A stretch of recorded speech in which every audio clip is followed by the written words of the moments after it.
할렐루야. 우리 주위 돌아보시면서 마라나타 예수님 다시 오십니다. 인사하시겠습니다. 마라나타 예수님 다시 오십니다. 마라나타 예수님 다시 오십니다. 마라나타 예수님 다시 오십니다. 오늘은 여호수아 1장 7절 말씀을 중심으로 어디로 가든지 형통하리니 이와 같은 제목으로 말씀의 은혜를 나누고자 합니다.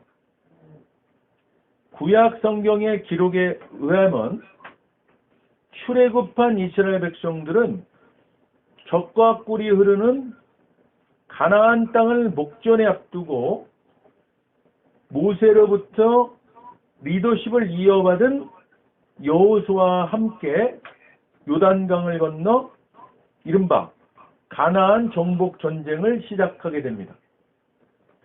이렇듯 새롭게 이스라엘을 이끌게 된 여호수아는 여호와 하나님으로부터 요단을 건너 하나님께서 이스라엘 자손에게 주시는 가나안 땅으로 가게 될 것을 약속받게 됩니다. 또한 여호수아 1장 3절 4절 말씀입니다. 여호수아 1장 3절 4절 말씀 우리 함께 읽겠습니다. 내가 모세에게 말한 바와 같이 너희 발바닥으로 밟는 곳은 모두 내가 너희에게 주었노니 곧 광야와 이 레바논에서부터 큰 강, 곧 유브라데 강까지 헷 족속의 온 땅과 또 해지는 쪽 대해까지 너희 영토가 되리라. 아멘. 하나님께서는 여호수아와 이스라엘 백성들에게 아주 구체적으로 주실 그 땅의 규모와 크기와 위치까지도 상세하게 약속해 주십니다. 이와 함께 하나님께서는 새롭게 지도자가 된 여호수아에게 모세와 함께 하셨던 것 같이 여호수아도 함께 할 것입니다. 결코 떠나거나 버리는 일이 없을 것이라고 하시면서 여호수아 1장 7절 오늘 본 말씀입니다. 여호수아 1장 7절 말씀 함께 읽겠습니다. 오직 강하고 극히 담대하여 나의 종 모세가 네게 명령한 그 율법을 다 지켜 행하고 우로나 좌로나 치우치지 말라. 그리하면 어디로 가든지 형통하리니. 아멘. 이렇게 약속하시면서 당부하십니다. 하나님은 여호수아에게 강하고 담대하라고 하십니다. 이렇게 말씀하시는 근거로 하나님은 내가 너희의 조상에게 맹세하여라는 말씀으로 자신이 약속하신 말씀은 반드시 이루시는 변개치 않으시는 분이기 때문에 믿음을 가지고 강하고 담대하라는 것입니다. 사랑하는 여러분, 여호수아가 강하고 담대할 수 있는 근거가 무엇입니까?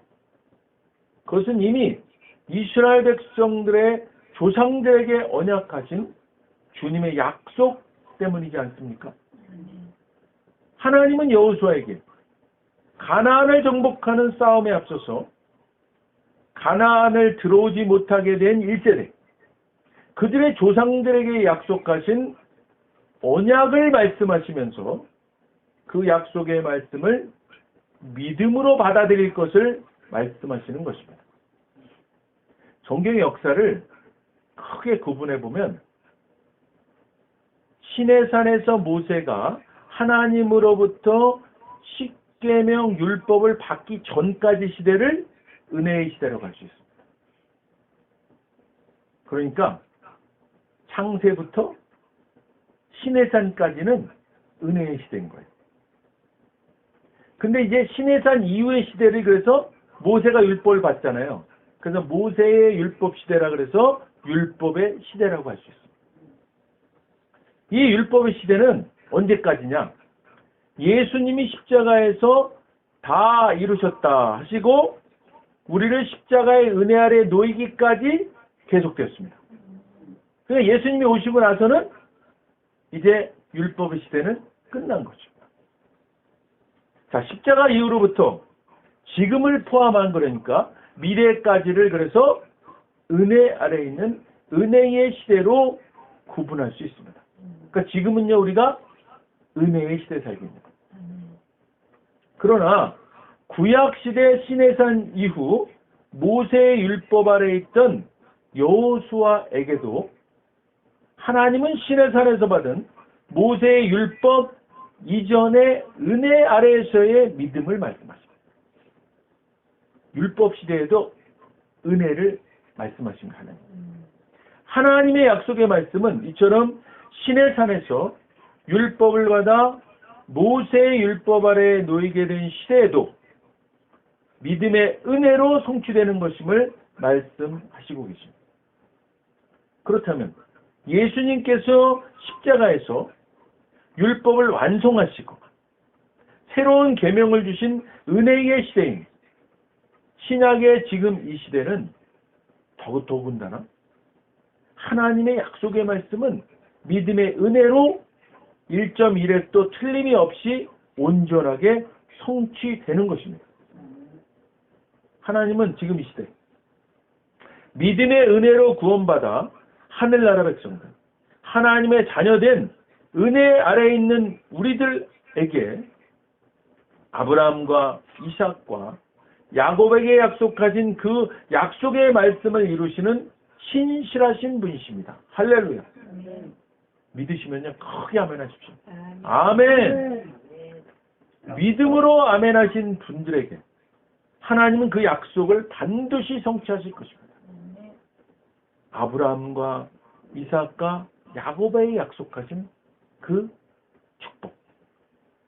이제 하나님은 여호수아에게 말씀하신 것과 똑같이 저와 여러분에게도 그러기 때문에 너희는 강하고 담대하라고 말씀하십니다. 사랑하는 여러분, 강하고 담대하십시오. 세상에서의 환경과 삶이 우리를 위축시키고 주눅들게 하려 할지라도 위축되거나 주눅들거나 염려하지 마시길 바랍니다.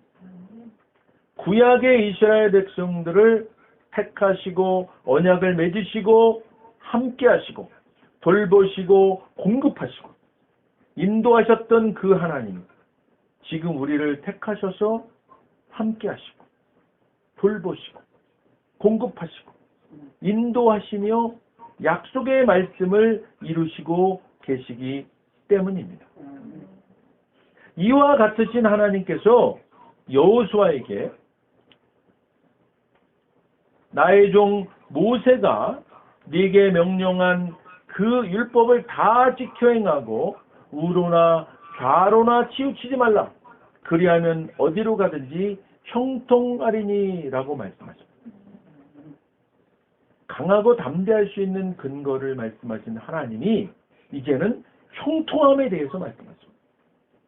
그것도 어디로 가든지 형통하겠다고 하십니다.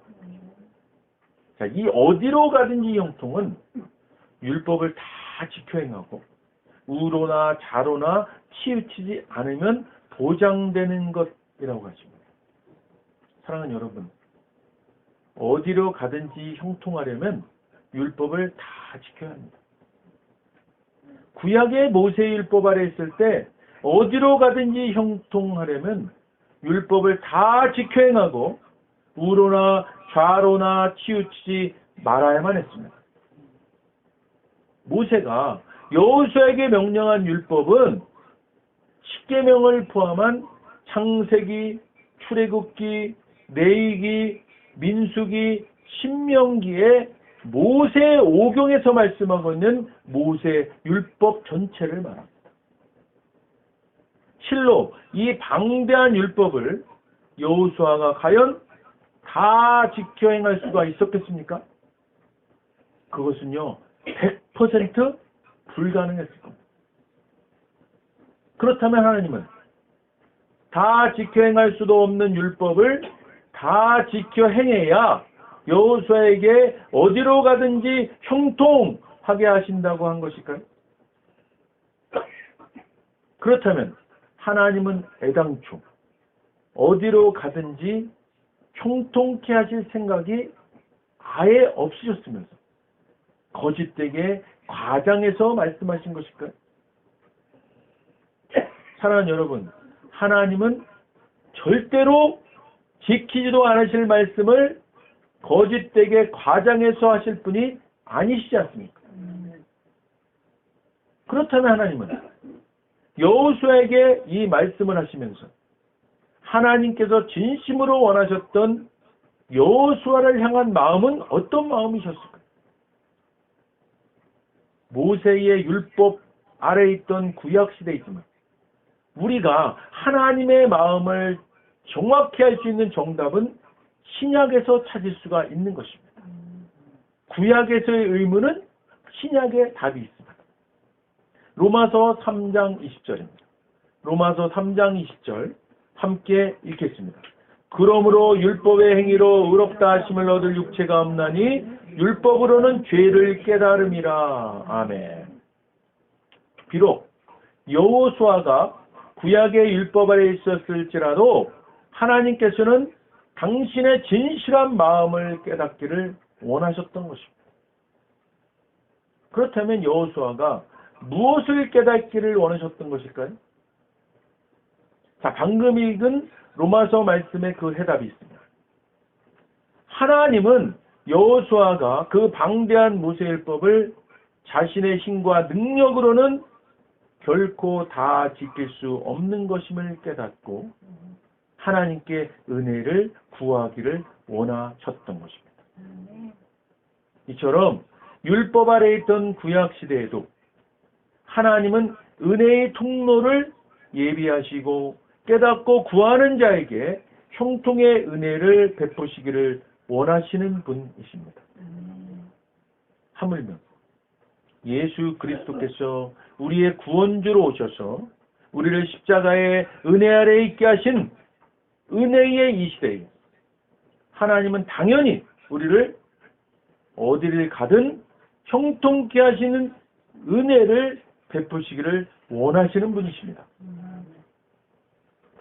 구약시대에 여호수아가 깨닫기를 원하셨던 것처럼 이제 우리가 이 시대에 깨닫기를 원하시는 것은 모세의 율법에서 은혜의 시도로 넘어오면서 새롭게 우리에게 주어진 새 계명을 마음판에 새기고 지키며 함께 누리고 나누고 베푸는 것입니다. 사랑하는 여러분, 우리에게 새롭게 주어진 새 계명이 무엇입니까? 요한복음 13장 34절 봅니다. 요한복음 13장 34절 함께 읽겠습니다. 새 계명을 너희에게 주노니 서로 사랑하라. 내가 너희를 사랑한 것 같이 너희도 서로 사랑하라. 아멘. 사랑하는 여러분, 구약의 모든 율법은 이제 예수님께서 우리에게 주신 새 계명으로 완성되었습니다. 할렐루야. 예수님께서 주신 새 계명, 서로 사랑하라입니다. 우리 갈라디아서 5장 14절 한번 보겠습니다. 갈라디아서 5장 14절 함께 읽겠습니다. 온 율법은 네 이웃 사랑하기를 네 자신같이 하라 하신 한 말씀에서 이루어졌나니. 아멘. 이웃 사랑하기를 자기 자신같이 서로 사랑하는 것. 이것이 바로 율법의 완성이요 마침표인 것입니다. 성경 66권 전체에 있는 그 모든 율법과 규례는 서로 사랑하라는 새 계명 아래 있는 초등교사일 뿐입니다. 사랑하는 여러분, 서로 사랑하십시오. 우리가 모든 신앙생활에 100점 만점을 받는다 할지라도 그것 또한 서로 사랑하라는 새 계명 아래 있는 초등교사일 뿐입니다. 교회에서나 가정에서나 직장에서나 서로 사랑해야 합니다. 사랑 없는 교회생활, 사랑 없는 가정생활, 사랑 없는 직장생활, 사랑 없는 선행, 지금 우리가 이것들 중에 하나라도 해당되는 것이 있다면 우리는 예수님께서 주신 새 계명을 심각하게 불순종하고 있는 것이 되는 것입니다. 은혜의 시대의 형통은 서로 사랑하는 것으로 우리와 늘 함께 할 것입니다. 서로 사랑합시다. 저와 여러분, 우리의 삶이 서로 사랑하라는 예수님의 새 계명을 따를 때 우리는 어디를 가든 무엇을 하든 형통해질 것입니다. 사랑하는 여러분, 서로 사랑하는 새 계명이 어떤 경우에는 어렵게 느껴질 때도 있으실 겁니다. 그렇다면 하나님께서 여호수아가 그 많은 율법을 자기는 다 지킬 수 없음을 깨닫고 하나님께 은혜를 구하기를 원하셨던 것처럼 우리도 서로 사랑할 수 있기를 하나님께 구해야 하는 것입니다. 사랑하는 여러분, 내 능력으로 할 수 없다고 포기하는 것이 아니라 할 수 없는 자신을 깨닫고 할 수 있도록 은혜를 베푸시기를 구하는 것, 이것이 바로 하나님의 마음을 제대로 이해하는 것이고 이것이 바로 우리를 어디를 가든 형통함으로 인도하는 것입니다. 찬양 한곡하겠습니다.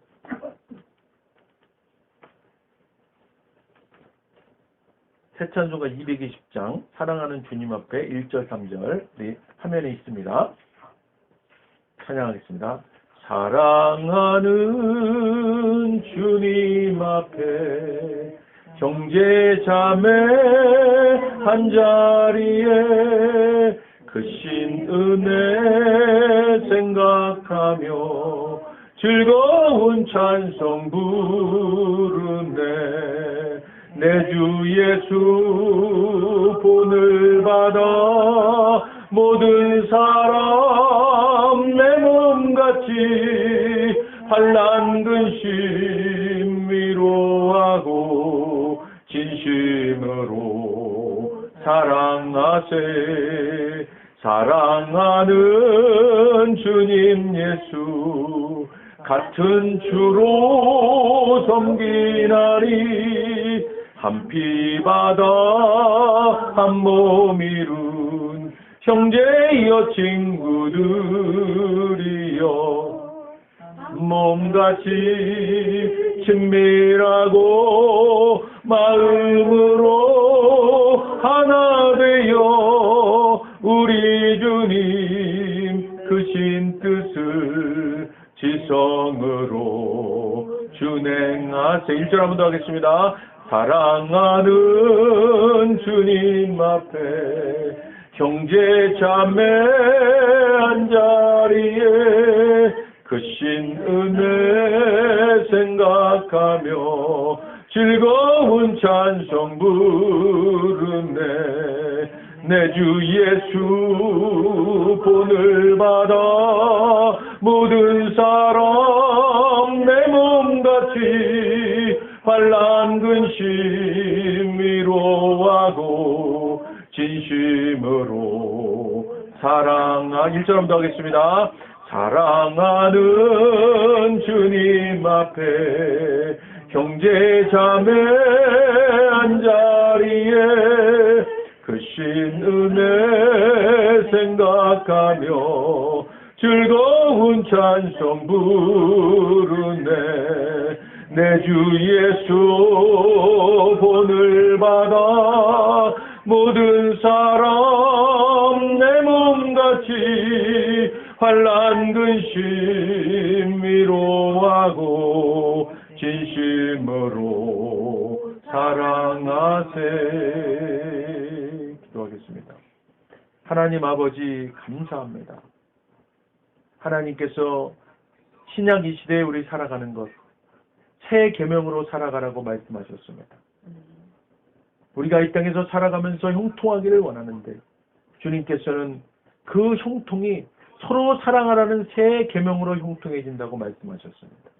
하나님 아버지, 이제 주님께 받은 그 은혜로 이 땅에서 우리가 새로운 율법, 새 계명인 서로 사랑하라는 그 계명을 지키며 살아갈 수 있도록 성령님 우리를 우리 안에서 주장하시고 인도하시고 조정하시고 주장하여 주시옵소서. 하나님, 여호수아가 율법의 시대에 살아가면서도 그가 다 지킬 수 있는 그 율법, 그것이 자기가 가능하지 못하는 것을 깨닫고 주님께 은혜를 구했던 것처럼 하나님, 주님께서의 그 속마음은 그렇게 내가 할 수 없으니 주님 도와주세요 하는 것임을 우리가 깨닫습니다. 하나님, 이 시대에도 서로 사랑하라는 그 계명을 나는 할 수 없으니 주님 도와주세요 하면서 우리가 서로 사랑하는 계명을 잘 지키는 우리가 될 수 있도록 인도하여 주시옵소서. 감사드리며 예수님 이름으로 기도드립니다. 아멘. 먼저 오늘 아직 예수님을 구세주로 영접하지 않은 분이 있다면 그분들께 오늘 하나님께서 말씀하십니다. 나는 너희를 사랑하기에 내 아들을 너희에게 주었다. 예수님은 우리를 대신해서 십자가에 못 박혀 죽으셨고 우리를 위하여 우리를 대신하여 죽으셨습니다. 그 결과 거룩하신 하나님의 모든 정죄함과 처벌이 우리가 아닌 대속제물이신 예수님께 떨어졌습니다. 성경에 기록된 바 하나님은 거룩하신 동시에 사랑이십니다. 그래서 우리를 사랑하셨습니다. 그의 거룩함을 더럽힐 수 없었죠. 누군가가 대신 죽어야 했습니다. 그래서 영생하시는 예수님께서 보좌에서 내려오사 인간의 아기로 태어나셨죠. 죽기 위해 오신 겁니다. 완벽한 인간이신 그분이 흠 없는 인생을 사신 주님이 우리를 위해 흠 없는 순양이 되셨습니다. 십자가에서 우리 대신 죽으셨고 3일째 되던 날 부활하셨습니다. 아직 예수님을 영접하지 않으셨다면 이 기도를 따라 하시길 바랍니다. 돕는 마음으로 다 같이 따라 하시겠습니다. 하늘에 계신 아버지, 얼마나 멋진 선물을 제게 주셨는지요. 주 예수 그리스도를 보내사 십자가에서 죽게 하셨고 저의 대속제물로 삼으셨습니다. 예수님은 내 죄와 저주와 처벌을 받으셨습니다. 그 모든 것이 십자가에서 완결되었습니다. 오늘날 예수님이 죽음에서 부활하셨기에 나는 예수님 안에서 하나님 앞에 설 수 있게 되었습니다. 하나님의 은총을 받고 선하심과 복의 면류관을 씁니다. 예수님은 이제 나의 구원주이십니다. 예수님은 이제 나의 주님이십니다. 하나님 아버지, 저를 구원해 주셔서 감사드립니다. 예수님 이름으로 감사하며 기도드립니다. 아멘. 오늘 진심으로 따라하신 이 영접 기도가 믿어지는 은혜가 임하신 분 구원 받으셨습니다. 할렐루야.